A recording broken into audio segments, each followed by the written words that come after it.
Tuhan Yesus kasihi, bertemu kembali dengan saya dalam khotbah online GPC Anugerah Bermazmur 18 April 2021. Sebelum kita mendengarkan berita firman Tuhan, mari kita bersama-sama berdoa, meminta hikmat, pengertian, dan urapan Roh Kudus, sehingga kebenaran firman Tuhan boleh benar-benar memberkati hidup kita semua. Terima kasih Tuhan Yesus, kami percaya Engkau yang baik, Engkau yang mengasihi kami, Engkau yang peduli dengan kami, yang tidak membiarkan kami sendirian, yang selalu mengawal, menjaga kami dengan menyertai kami melalui firman-Mu. Berbicaralah kepada kami hari ini Tuhan, karena kami ingin mendengarkan firman-Mu dan kami ingin diberkati oleh firman-Mu. Kuduskan kami dan layakkan kami sehingga kami boleh benar-benar berkenan untuk menerima dan belajar segala sesuatu tentang Engkau. Urapi hamba-Mu yang akan menyampaikan firman Tuhan, urapi semua para pendengar, sehingga mereka semua bersama-sama dengan hamba-Mu boleh hidup di dalam kebenaran dan berkat Tuhan. Terangi kami Bapa, di dalam nama Yesus kami berdoa dan mengucap syukur. Haleluya, amin. Saudara-saudara yang Tuhan Yesus kasihi, puji Tuhan, bila hari ini kiranya berkat Tuhan boleh menembus ruang dan waktu dan benar-benar boleh menjamah setiap saudara yang mendengarnya. Bila kita sama-sama boleh diberkati di sini. Hari ini saya akan sampaikan satu tema firman Tuhan, yakni cukup dalam kekurangan. Saudara-saudara, saya percaya bahwa tema ini sedikit agak menggelitik dan membuat orang bertanya, bagaimana bisa mengalami kecukupan ketika kita sedang dalam kekurangan? Sebab pengertian kita tentang cukup itu berarti pas, tidak kurang dan tidak lebih. Tapi hari ini temanya adalah cukup dalam kekurangan. Bagaimana bisa? Saya percaya Tuhan akan menolong kita, menuntun kita untuk melihat sesuatu yang baru dan membuat kita boleh mengerti lebih dalam lagi tentang apa yang Tuhan mau sampaikan hari ini. Saudara-saudara, suatu kali jemuran baju kami dari aluminium mengalami kerusakan di bagian penyangganya atau kakinya, tapi masih belum putus total. Jadi jemuran itu masih bisa kami pakai. Tapi saya sudah berancang-ancang mau membeli yang baru. Namun istri saya bilang, jangan beli, belum perlu, kita perbaiki saja. Beberapa hari kemudian, jemuran ini benar-benar putus kakinya, sehingga saudara-saudara jelas tidak bisa dipakai. Tapi istri saya tidak kekurangan akal. Dia tempelkan jemuran bagian atas di dinding, dan itu membuat jemuran ini masih bisa dipakai seperti semula, seperti seakan-akan tidak ada masalah. Terlintas di dalam pikiran saya, saudara, bahwa jemuran ini ternyata dalam keadaan yang begitu parah pun masih bisa digunakan. Saya mulai merenungkan bahwa di dalam kehidupan ini manusia juga sering ada di dalam kekurangan. Tetapi saudara-saudara, walaupun kurang ini dan kurang itu, manusia bisa terus menjalani kehidupan mereka seakan-akan tidak ada masalah. Nah, coba saudara perhatikan di dalam video ini, laki-laki itu jelas mencangkul tanpa kedua tangannya, tetapi memakai lehernya. Yang lain bekerja dalam keadaan cacat, tapi mereka bisa, meskipun kurang sempurna, untuk melakukan pekerjaan seperti orang-orang normal. Saudara-saudara, manusia sering merasa khawatir bahwa semua tidak akan baik-baik kemudian. Merasa sewaktu-waktu semua akan menjadi rusak dan juga tidak dapat diperbaiki lagi. Merasa lelah dengan keadaan yang sama setiap hari yang tidak segera berubah. Tapi kita melihat bahwa semua bisa tetap berjalan dalam waktu yang sangat panjang. Tentu mengeluh, bersungut-sungut, bosan dengan pencapaian hidup yang serba tak pasti, ikut mengisi hati yang kecewa dan tidak puas. Itulah yang justru menyebabkan manusia merasa tidak cukup di dalam segala sesuatu. Karena ketika keluhan, sungut-sungut, bosan, kecewa, perasaan tidak puas diganti dengan bersyukur, kondisi hati dan pandangan hidup bisa berubah menjadi lebih baik. Ada sebuah kisah, seorang kontraktor di bidang pameran dan desain interior mengalami dampak COVID-19 yang membuat dia mengalami sepi order dan akhirnya berimbas kepada tidak bisa membayar cicilan. Dia punya sebuah mobil yang dia sayang dan waktunya pelunasan, tapi tidak ada dana, saudara. Dan apa yang terjadi? Dia mulai bergumul dengan Tuhan. Dia mulai berdoa, berpuasa bersama istrinya 3 hari, tidak makan, tidak minum. Tapi maksudnya waktu pagi minum air madu sedikit 1 kali. Yang jelas saudara-saudara, hari pertama dia bercerita kepada saya bahwa waktu dia masuk di mobil itu, dia merasa baunya agak sedikit kecut. Dan dia mendapatkan pengertian dari Tuhan bahwa mobil ini sudah usang, sudah waktunya disingkirkan, nanti Tuhan bisa ganti yang baru. Puasa sudah dijalani, tetapi apa yang terjadi? Mobil itu tetap diambil oleh dealer. Mengapa? Karena tidak ada dana untuk membayar tagihan. Yang jelas saudara-saudara, istrinya ternyata juga setuju bahwa mobil itu disingkirkan dari rumah. Artinya mereka berdua merelakan. Mengapa? Karena sang istri juga mendapatkan hikmat dari Tuhan bahwa mobil itu memang sudah usang, jadi biar aja pergi. Yang terjadi, saya yakin pasti sangat mengecewakan kalau mobil sampai diambil dan kehilangan mobil. Tetapi kontraktor ini berkata kepada saya bahwa setelah dia mengalami, dia doa berpuasa dan dia mengalami kemenangan yang luar biasa dalam kehidupannya, dia merasa damai sejahtera walaupun mobil itu diambil. Bagaimana mungkin seseorang yang kehilangan sesuatu tambah bahagia, tambah bersyukur? Itu tidak mungkin. Tetapi inilah pekerjaan Tuhan di dalam hati manusia yang memberikan kepada manusia kekuatan dan penghiburan untuk menghadapi masa-masa sulit, masa-masa sukar dalam kehidupannya, bahkan ketika dia kehilangan sesuatu. Apa yang bisa kita lakukan saudara-saudara di dalam kondisi kurang di dalam kehidupan ini?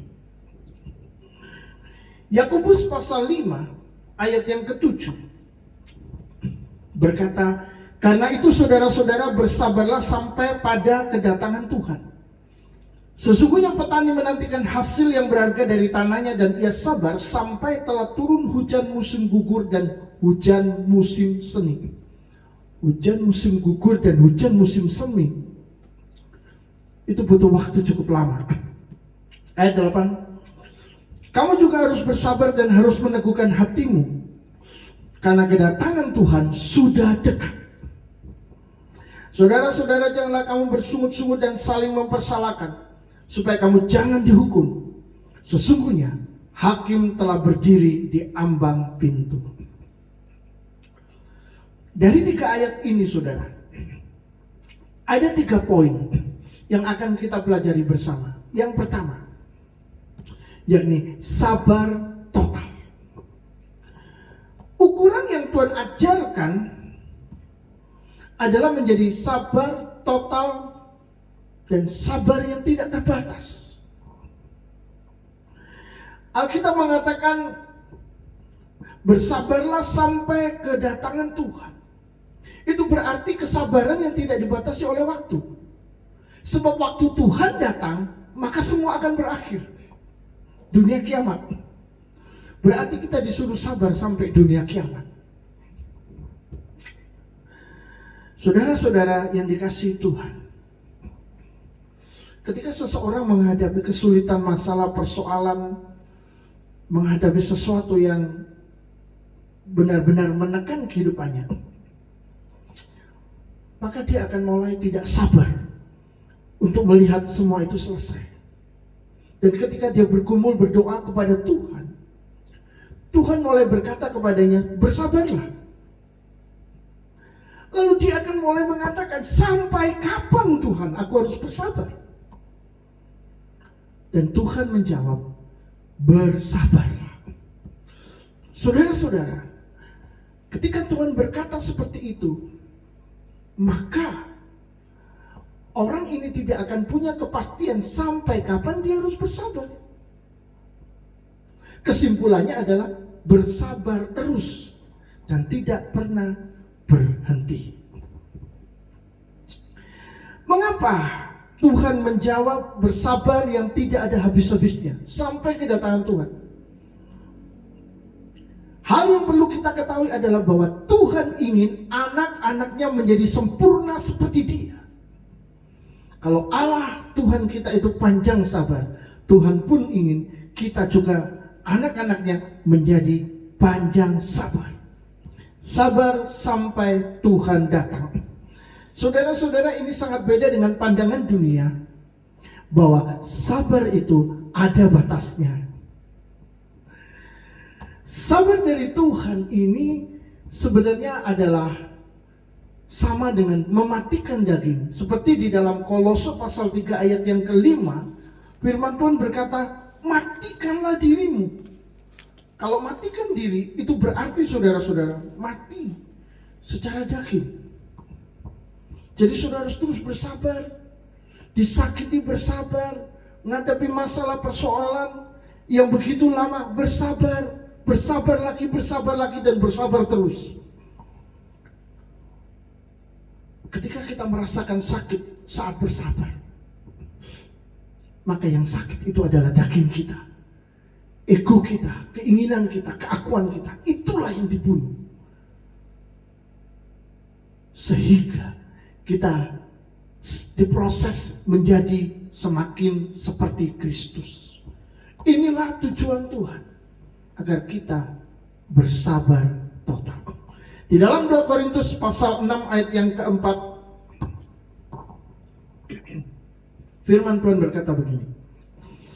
Sebaliknya dalam segala hal kami menunjukkan bahwa kami adalah pelayan Allah, yaitu dalam menahan dengan penuh kesabaran dalam penderitaan, kesesakan, dan kesukaran. Saudara-saudara, kalau kita mau bersabar secara total seperti yang Tuhan perintahkan, maka kita sedang meneladani para rasul yang telah mengalami suatu proses kesabaran secara total. Kita akan menjadi pelayan-pelayan Tuhan yang setia. Kalau orang tidak mau bersabar, walaupun dia adalah seorang pelayan Tuhan, tetap saja dia tidak sedang menjalankan kehidupan sebagai seorang pelayan. Kaum awam yang bersabar dan hidup sesuai firman Tuhan, dia akan secara otomatis menjadi pelayan Tuhan juga. Yang kedua, sabar sampai tiba waktunya. Jadi saudara-saudara, sabar kita ini adalah sabar total, tidak terbatas. Tetapi Tuhan tahu kita ada dan tinggal di dalam dunia. Maka apa yang kita alami, kesulitan, persoalan, Tuhan juga memberikan pertolongan-pertolongan. Itu sebabnya kita harus sabar sampai tiba waktunya. Mengapa? Karena segala sesuatu memang ada waktunya. Meskipun di dalam satu gelas berisi air dan 5 sendok gula, waktu airnya kita minum, itu tidak langsung manis, saudara. butuh waktu aduk yang cukup. Jadi tidak otomatis manis. Diaduk dulu sampai cukup waktunya, sampai gulanya habis, baru kita merasakan manisnya. Demikian juga saudara-saudara, kita perlu tahu bahwa ada proses di dalam segala sesuatu, dan itu membutuhkan waktu yang waktunya sudah diatur oleh Tuhan sendiri. Jadi Tuhan punya waktu untuk kita. Banyak orang ingin menembus waktu itu sehingga jalannya malah tersesat. Ada yang ingin cepat kaya, lalu dia mencuri, korupsi, merampok, bahkan sampai membunuh. Ada yang ingin cepat sembuh penyakitnya, lalu mengadakan transaksi dengan setan-setan supaya kesembuhannya tidak memakan waktu yang begitu lama, tapi cepat. Saudara-saudara, seringkali manusia ingin menerobos batas-batas yang sudah diberikan oleh Tuhan, sehingga mereka melenceng dan semakin jauh dari Tuhan. Itu sebabnya kita harus ingat bahwa kita harus sabar sampai tiba waktunya. Allah kita yang setia ingin kita belajar sabar menunggu waktunya, menahan diri, dan percaya kepada kuasanya yang mampu memberikan jawaban doa bagi mereka yang meminta. Mujizat pun juga tetap ada di dalam waktu Tuhan. Maka bersabarlah sampai tiba waktunya. Seseorang atau seorang ibu yang sudah tua didatangi oleh pemilik rumah karena masa sewa kontrak rumahnya sudah habis.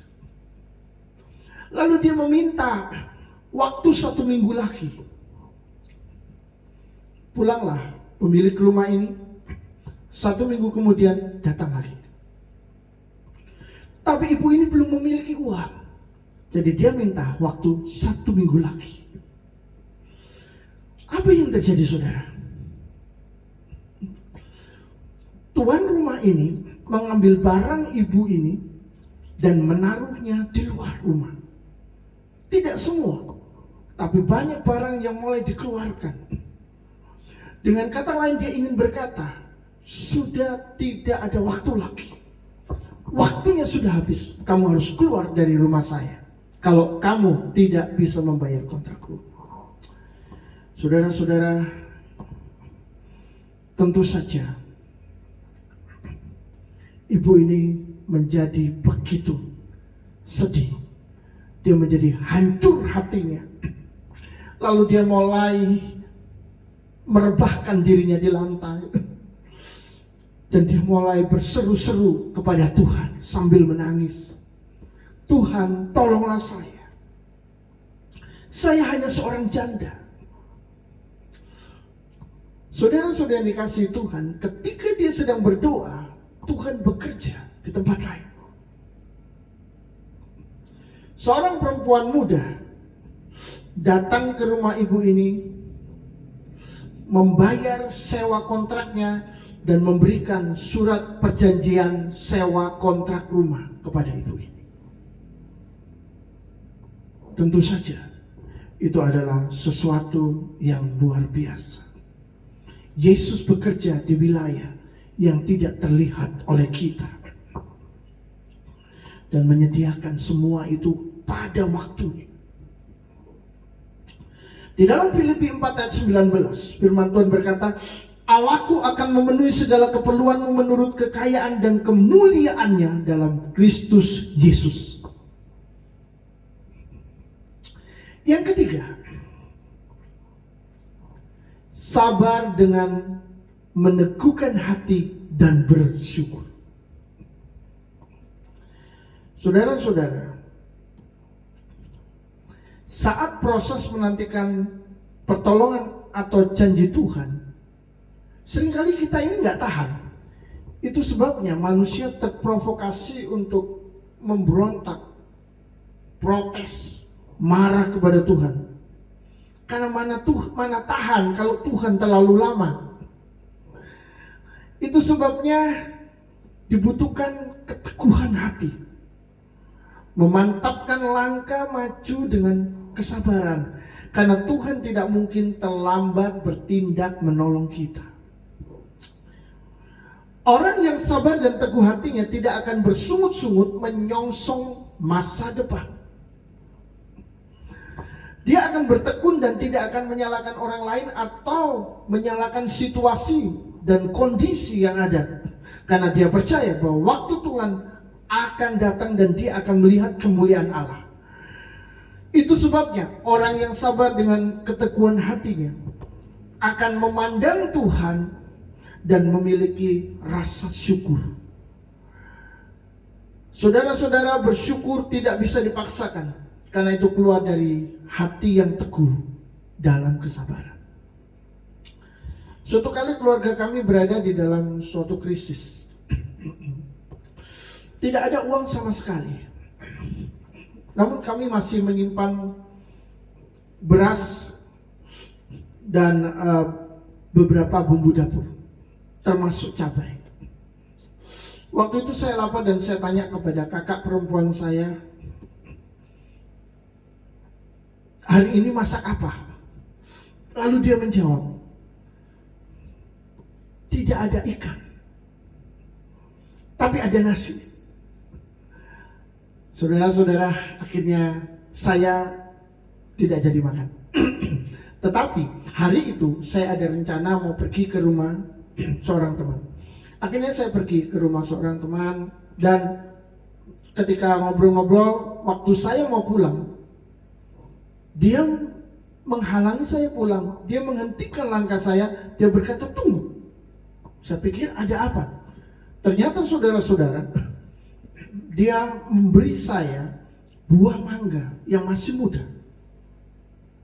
Dan itu satu kresek penuh, kresek yang besar. Saya pulang dengan buah mangga itu. Dan saya berkata kepada kakak perempuan saya, hari ini kita akan makan sambal pencit. Saudara-saudara, kami makan sambal pencit 3 hari berturut-turut. Mengapa? Karena memang tidak ada persediaan yang lain. Tidak ada lauk pauk, tidak ada ikan lain. Kami sedang mengalami masa krisis. Namun saudara, ada kecukupan di dalam kekurangan. Kalau Tuhan menyertai kita, itu sebabnya kita harus percaya kepadanya dan yakin Tuhan tidak pernah meninggalkan kita di dalam segala keadaan. Puji Tuhan. Paulus mengajarkan kebenaran yang bertolak belakang dengan pandangan banyak orang tentang kecukupan. Ia menyingkapkan bahwa seringkali di dalam kekurangan-kekurangan kita, ternyata itu bukanlah kekurangan. Sekali lagi, ketika kita merasa kurang ini dan kurang itu, ternyata itu bukanlah kekurangan. Mengapa? Karena tidak ada apa itu yang disebut kurang jika Tuhan menganggapnya cukup bagi kita. Jadi kurang atau tidak itu bukan ditentukan oleh apa yang terjadi dalam hidup kita, tapi itu ditentukan oleh apa yang dikatakan Tuhan kepada kita. Pandangan Tuhan akan apa yang terjadi dalam hidup kita.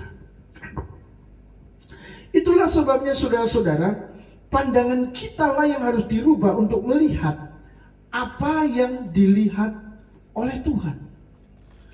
Dan hari ini kita akan belajar untuk mengerti rahasia-rahasia firman-Nya yang akan membuat kita diperkaya di dalam menjalani kehidupan yang penuh dengan tantangan.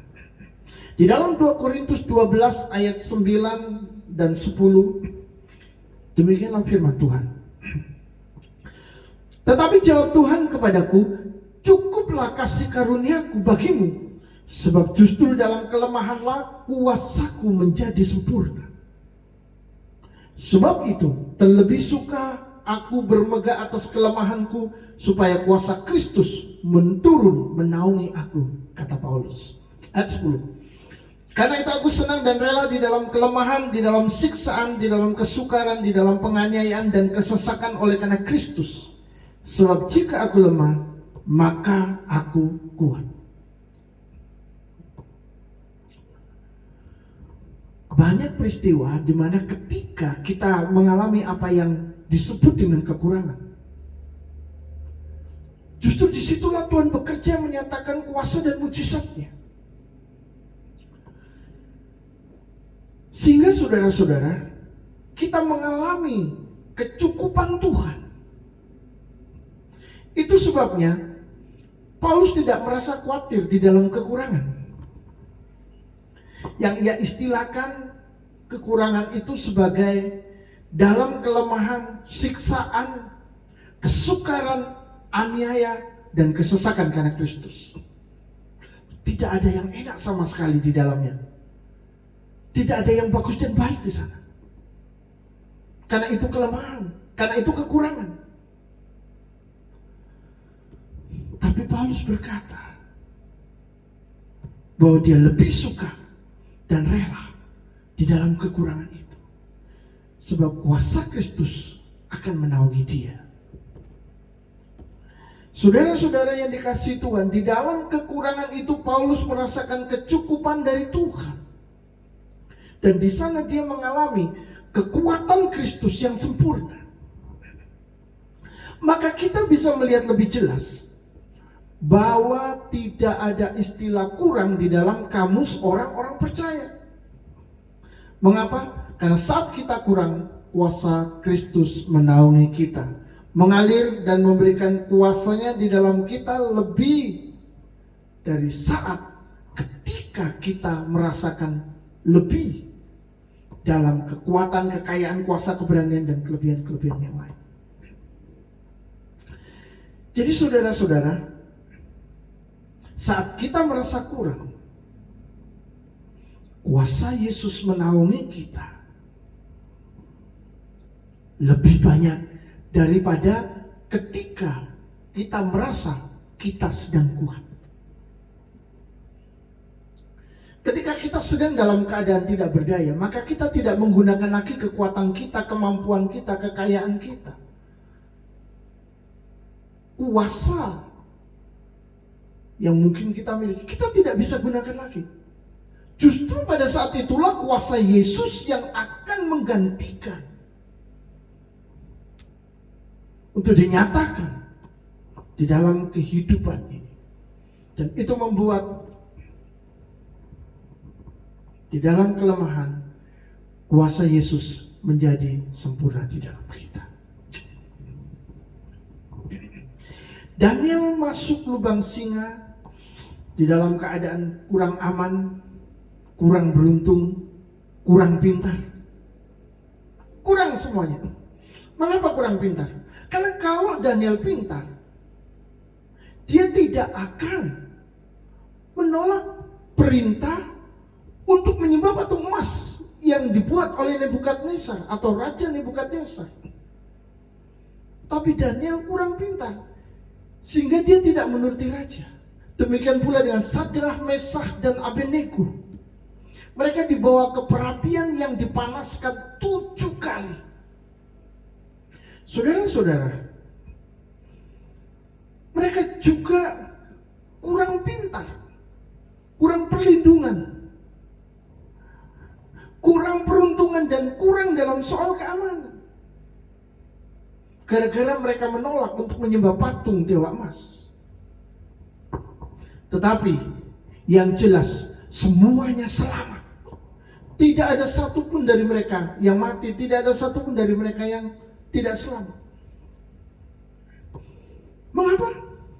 Karena walaupun keempat-empatnya memiliki kekurangan di dalam banyak hal, seperti kurang perlindungan, kurang aman, dan lain sebagainya, tetapi mereka tidak kurang iman. Keempat-empatnya memiliki iman yang luar biasa, yang harus kita contoh untuk menjalani kehidupan yang penuh dengan tantangan ini. Dan satu lagi, mereka percaya kepada kasih karunia Tuhan yang cukup, sehingga kuasa Tuhan menjadi sempurna di dalam mereka. Amin. Ada 3 hal penting untuk direnungkan. Yang pertama,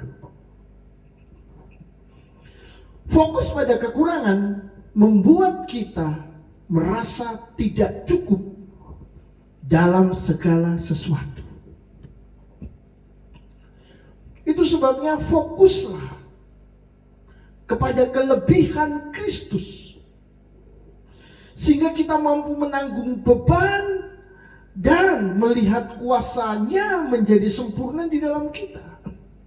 Kalau kita terus fokus kepada kekurangan, maka kita tidak akan pernah merasa cukup sampai kapanpun juga. Untuk cukup dalam kekurangan, kita harus memandang kelebihan Kristus yang mampu menopang kita. Yang kedua, kesabaran sempurna adalah ukuran Tuhan yang harus kita capai, sehingga kita dapat mengendalikan diri dalam menanggung kekurangan sebesar apapun dan tetap bersyukur dalam segala hal. Saudara-saudara, tidak akan ada kata cukup bila kesabaran sudah pergi meninggalkan kita. Sebab kesabaran itulah yang membuat kita memahami arti kecukupan di dalam Kristus yang menimbulkan syukur. Yang ketiga, tidak ada kata kurang dalam kamus orang-orang percaya. Sebab dalam kelemahannya ada ruang bagi Kristus mengisi jauh lebih banyak kuasanya, sehingga kekurangan itu menjadi sebuah kelebihan dan membuatnya menjadi cukup dalam segala sesuatu.